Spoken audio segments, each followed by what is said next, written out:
The next part of the process to acquire rights of way is appraisal review. Regulations require ODOT to review any appraisal when there's federal or state assistance in any part of project costs. Only appraisals must be reviewed by regulation.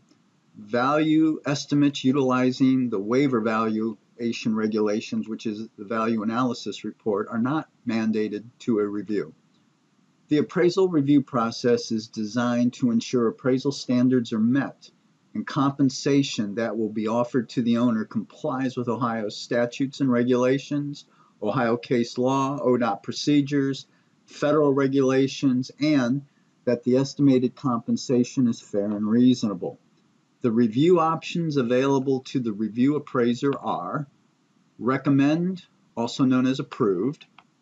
That means the report meets all standards and is recommended as the basis for the establishment of the amount believed to be just compensation. Or the reviewer could accept the appraisal, which means the report meets all requirements but is not going to be recommended. It's not going to be used as a basis to make the offer. The last possibility is not accepted or rejected, and that means the report does not meet requirements and standards. The most desirable outcome of a review is for the review appraiser to determine the appraisal meets standards and therefore is recommended. If that doesn't happen, then ODOT will need to utilize another appraiser. The valuation process starts again, and months can potentially be lost from the real estate acquisition timeline. When an appraisal is recommended, the reviewer will complete Form RE22. This form documents the recommended compensation amount and the allocation of compensation and provides a detailed rationale for the appraiser's recommendation. The procedure for appraisal review is within the 4300 section of the ODOT Real Estate Manual. Next is the process to establish just compensation. The acronym for this is FMVE, which is Fair Market Value Estimate. Regulations require just compensation be established by an official of the acquiring agency before the initiation of negotiations with an owner. The process of establishing just compensation is described in the 4100 section, 43, and 5200 sections of the ODOT Real Estate Manual. Generally, the person establishing FMVE within a district office is the district real estate administrator. FMVE is established by the district real estate administrator signing the RE22 form for the value finding appraisal report or for the right-of-way appraisal report after these reports have been recommended by the review appraiser. When the value analysis report is used to estimate compensation, FMVE is established by the district real estate administrator signing the value analysis report after it's been submitted by the person who prepared the report.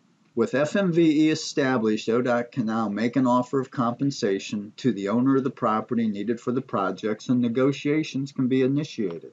Next is the negotiation process. There can be no negotiations with an owner until the agency has established just compensation. The initial offer of compensation to any owner is regulated by Ohio Revised Code Section 163.04, requiring the offer to be made by certified mail or in person. ODOT's negotiation procedures are described in sections 5200 and 5300 of the ODOT Real Estate Manual. The negotiators required to utilize ODOT's negotiator notes to document all owner contacts and conversations. The notes must be sufficient to document compliance to ODOT procedures and the regulations governing the acquisition process. The notes must be well written to the point that an average reader could understand the sequence of events, when meetings took place, who said what, and what regulations and procedures were applicable, and how the negotiator took steps to comply with those requirements. Eventually, negotiations will come to an end with the following results. A, the owner accepted the initial offer of FMVE. After that, a closing scheduled, funds will be dispersed to the owner, and the owner conveys the real estate needed for the project to ODOT. ODOT now has control of the right-of-way. ODOT has legal and perhaps physical possession. B, there were counteroffers, and ODOT agreed to settle at an amount higher than FMVE. This is further documented through the administrative settlement process. Finally, a closing is going to be scheduled, funds will be dispersed to the owners, and the owner will convey the real property needed for the project to ODOT. At that point, ODOT has control of the right-of-way, ODOT has legal and perhaps physical possession. C, there can be a negotiation impasse. The owner and ODOT cannot agree on price and terms. ODOT can then exercise its right of eminent domain. It'll make compensation available to the owner by depositing FMVE with the court, and at that point in time, ODOT obtains the right to use the property for the project. ODOT will coordinate an appropriation of the property needed for the project with the Ohio Attorney General's office. When the appropriation is of vacant land and ODOT deposits FMVE into the court, it has the right of possession. That is known as quick take. ODOT now has the right of physical possession and has control of the right-of-way on that parcel. ODOT will obtain title to the property at the end of the appropriation case. When the appropriation is of an occupied structure, ODOT will not have the right of possession until the judge issues an order of possession. Then ODOT will have the right of possession. ODOT will obtain title to the property at the end of the appropriation case. D, negotiations have been ongoing, but time is running out on the acquisition timeline.